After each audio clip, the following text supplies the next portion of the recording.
আজকে আমি তোমাদের সঙ্গে একটা ঘটনা শেয়ার করব। ঘটনাটা কি বলতো? সেটা হচ্ছে যে কোনো কোনো সময় দেখবে ঘরটা একটু অগোছালো হয়ে পড়ে থাকে, পরিষ্কার পরিচ্ছন্ন, অনেক সময় শরীর খারাপ থাকে, করতেও মন চায় না, সবসময় সবকিছু মন বসে না। আর আমি একটু ঘরটারগুলো গুছিয়ে রাখতেই ভালোবাসি, মানে টিপটপ পরিবেশে থাকতে। কিন্তু কোনো কোনো সময় কি বেডশিটটা চেঞ্জ করেছি, তো আর একটা বেডশিট এখনো পাতা হয়নি, পাচ্ছি একটা গাছাড়া ভাব, বা হয়তো ঘরটা একটু অগোছালো আছে, যেহেতু বাচ্চা মেয়ে আছে, তো পুতুল টুতুল ছড়িয়ে ছিটিয়ে আছে। তো ঠিক আছে, গোছাচ্ছি, কে আর আসবে, গুছিয়ে নিচ্ছি পরে। ঠিক সেই দিন দেখবো আমার বাড়িতে কেউ না কেউ হঠাৎ করে এসে হাজির হয়ে গেছে। ঠিক সেই সময় নিজেকে যে কি মনে হয় কি বলবো, আর ঠিক উকি মেরে ঘরটাই দেখবে যে বাবা এই অবস্থা, এই বউটা সারাদিন কি করে, কাজকর্ম করে না, তারপর ঘরের এই নোংরা অবস্থা বা অগোছালো টাইপের, ওর বউটা তো কত ভালো, এর বউটা কত ভালো, মানে তুমি তো খারাপ হলেই তার সঙ্গে আর পাঁচজনের সঙ্গে আলোচনা হবে।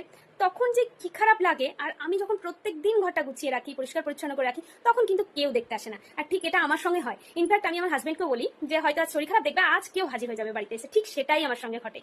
তো এই ঘটনাটা কি শুধু আমার সঙ্গে ঘটে, না তোমাদের কারো কারোর সঙ্গে এই ঘটনাটা ঘটে? যদি ঘটে একটু প্লিজ কমেন্টে